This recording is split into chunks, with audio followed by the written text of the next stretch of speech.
It is easier to raise healthy children than it is to fix broken men. And I'm here today to open your eyes to a new kind of thinking, bearing that in mind. So, you're thinking about the way you're thinking. Wake up, everybody, and good morning. And you see this glass. This glass is not half full. It's not half empty. It is 100% full of natural resources, air and water. And the mindset I want you to embrace is that one of endless resourcefulness, cradle-to-cradle innovation at each and every level, where this garbage becomes a wallet to hold my money. Okay, so let me tell you a little bit about me. I'm a teacher, I'm a parent, I'm also the oldest sixth grader you're ever going to meet, and I get up with a lot of enthusiasm every day. They call me El Capitan de los Pollitos. And I come from this place called the South Bronx, where on my sleeve I wear this belief that people shouldn't have to leave their neighborhood to live, learn, and earn a better one. I got to start talking fast, so here I go. So this is my classroom, and this is what you see outside, and I believe in practicing random acts of genius. A couple years ago, I heard Jerome Ringo say we're living in an age of Nintendo versus nature. Kids aren't even playing Nintendo anymore. That's how dated this thinking is. But every day, I see kids who are getting fatter, sicker, living in the asthma. I don't even tell you about the statistics of the South Bronx, but if you don't know, I just learned recently that 70% of the kids that I see who are labeled learning disabled wouldn't be if their parents had simple access to good prenatal nutrition. So it's mind-blowing. The realities of my community are this. And kids are growing up every day looking at stuff like that, and something has to give. And as jobs continue to leave my community and energy continues to be exported in, no wonder people say the South Bronx is a food desert. But I'm out to change all that. And one of that is realizing the only constant we know is change. So while we think change is a constant, the reality is change is now the new constant. And whether or not you voted for George Bush and realized the best way to sustain the economy is to be a consumer, really, the new sustainer is the consumer. Oops, okay, so there we go. So let me tell you a little bit about what I do. Well, while it's important to be safe, I like words like transformational, equitable. Those are the kinds of words that I aspire to in everything that I do. So I'm having a hard time with this. There's a picture of me in front of 2,000 tomato plants with a footprint of about 10 feet long and 1 foot wide. And that's me, my borough president in private industry, representing what good educators, private industry, and good policy can represent. But it all starts with seeds in classrooms that look like this. And in my classroom, in neighborhoods, remarkably, that look like that. And basically what I'm here to do, people, much like you, is make sure that my reach exceeds my grasp. I'm having a real hard time with this. Okay, and it all starts with kids like this. Let me tell you about my kids. Almost all are IEP learners or EL learners. Most are in foster care, homeless, and the rest come to me from the criminal justice system. That's a tough group to deal with. But every day I'm planting seeds, and we're growing stuff. And those seeds go into play. You'll see how attentive the kids are, and they grow into farms that look like this across the Bronx. But I really didn't like the image of me farming with kids across the Bronx, because some days you're the statue, some days you're the pigeon. I didn't like being outside. And as a principal, I wanted to figure out how do I get this back in and engage kids in academics and real-life learning. So I started thinking about that edible wall. And lo and behold, I had the first edible wall in New York City with a 1 foot square print. We're growing food. Now, the kids so embraced the technology that I started partnering with authentic learning experiences. And lo and behold, kids started showing up in school. And we started learning more about technology. And my kids traveled to Boston, 21 stories up, and put in the first freestanding green wall in the nation, up in Boston. Then we started pumping it into schools. And we started bumping in LED technology, because even if you live in the projects, you still got to pay Con Ed. So this is the kind of thing that changed mindsets in schools. And then my kids started making money. And the amazing thing about living wage, it really transforms kids. And again, I believe the greening of America starts with pockets, hearts, and then minds. And ladies and gentlemen, in the middle of the South Bronx, this is my harvest indoors. Well, what do you do with it? You put it in classrooms, and those are my heirloom kids making my heirloom tomatoes with heirloom sauce at heirloom students making add-value products. We put it into the cafeteria. We serve it. We sell it. And that's the youngest nationally certified workforce with the Bronx Borough President. And why do I love coming to places like this? Because I get to meet people like you, and we wind up doing things like this. Getting invited to the Hamptons, where my kids from the most marginalized community in America start installing roofs and doing landscape that looks like this. And imagine if you come from a place that's dark and gray and start seeing the world like this, how it changes your life. So we got so good at it, we got invited back. And we moved into the Hamptons and started building houses like this. And when my kids from the poorest congressional district in America can put up a roof via a computer and put this all together that looks like this, with sedum that looks like this, that's what I call a true si se puede moment. Thank you, but let me get started. Don't clap, I gotta move. All right, now you may ask yourself, what do these green walls do besides transforming mindsets and landscapes? Well, it's what Linda called last night, a STEAM moment, you know, science, technology, and art. But this guy, Jim, met my kids and said, my future farmers of America really are a great workforce. So we started rehabbing buildings in our own neighborhood. Talk about a triple bottom line. Putting in windows, putting in floors, and my kids, the most marvelous. If you're like me, try finding someone to come and fix your home, right? I got 10 investment bankers out of work in my building, but no one can fix a thing. So, you know, moving kids into living wage is great. And that's the first kid to open a bank account. This kid who came from Africa used to hunt for food. Now he's actually using an ATM. Talk about transformational experiences. And we're turning abandoned buildings into things like this, with exteriors like this, with interiors like this. So when CNN noticed and wanted to come to my classroom, I said, sure, come on down. Well, I thought it was great. And we invited them. In fact, it was unbelievable. We started installing green walls, growing food, incredible amounts of food in public places. That's Rockefeller Center. And again, when the kids from the poorest congressional district in America, where there are no living things, can install a 30-foot by 15-foot green wall in the heart of Rockefeller Center, that's what I call a si se puede STEM moment. That wall's there. Go see it. It's in Rockefeller Center. My kids built that. We built that.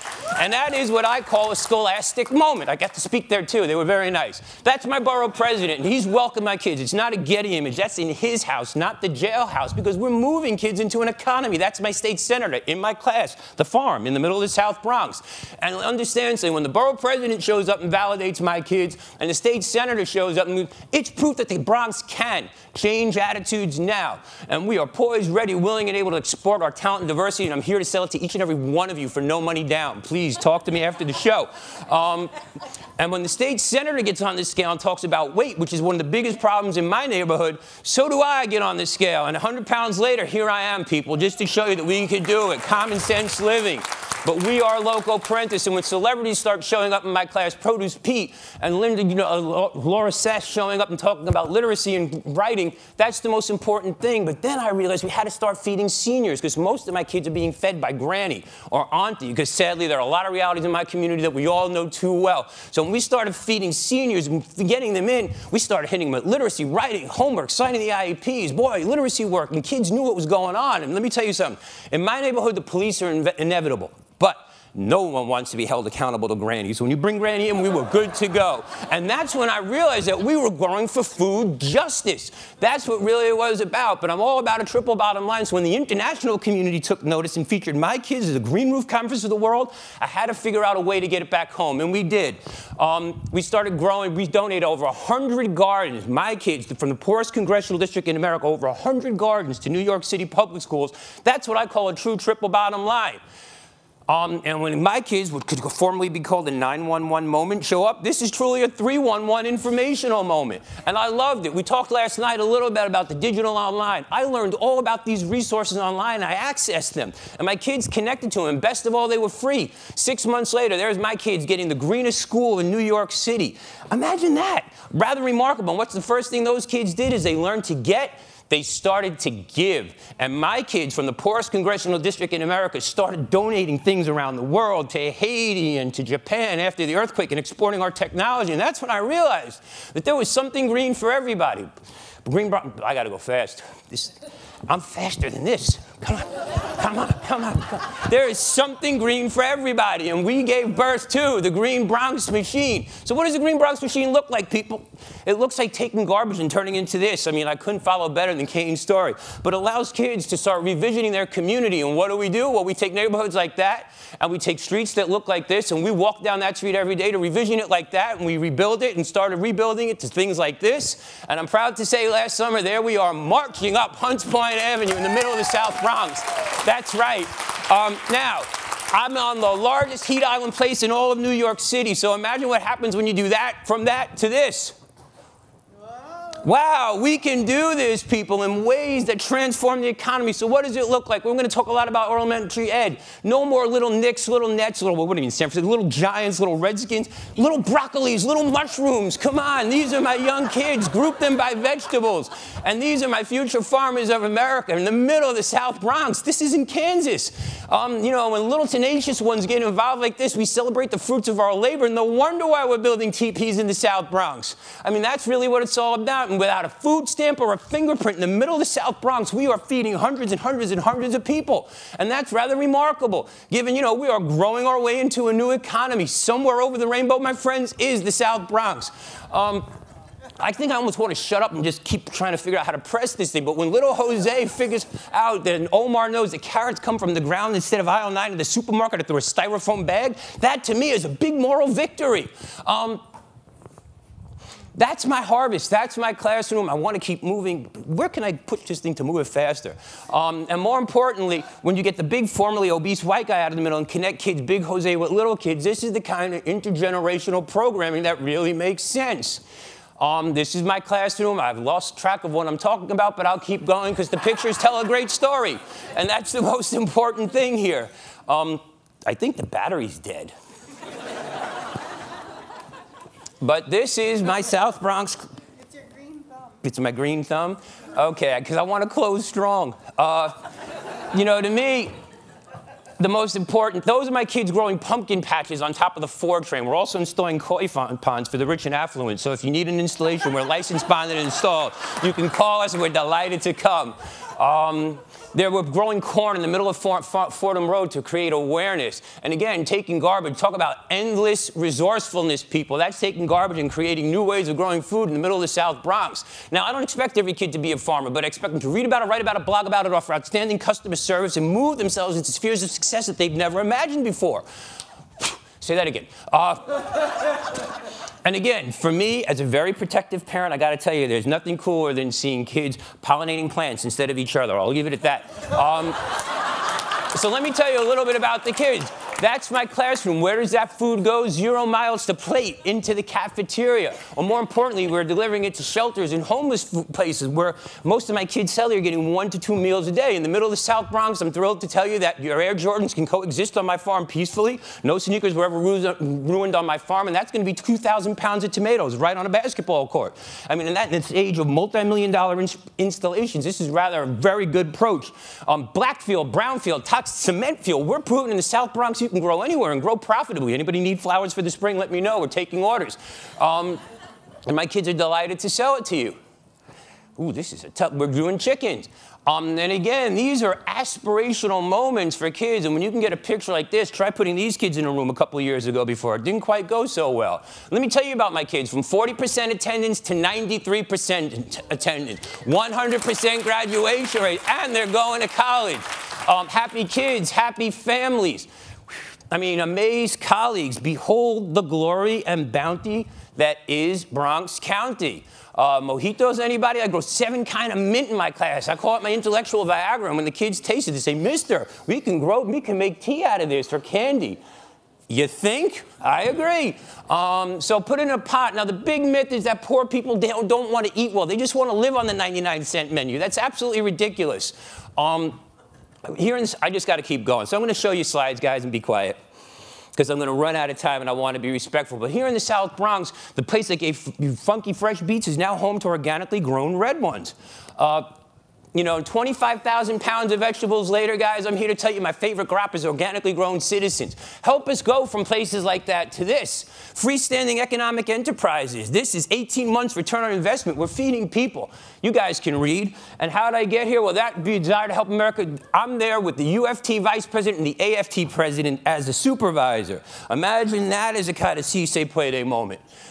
So I don't see fences, I see places to build walls and build new opportunity. And at the end of the day, what am I really about? I'm about making health equality a reality. You know, when kids learn to revision their community, they take ownership in ways they've never imagined. And that, to me, is the most important thing. Everywhere I go, I see kids making things and doing things. But the most effective model I've ever seen is this. But I just passed it. I started collecting cans and bottles in my class and realized that this is $500 in food stamps a day coming out of one classroom, which translates into nickel deposits that could be solved with just a simple move like that. Imagine. But you guys know this. I'm preaching to the choir here.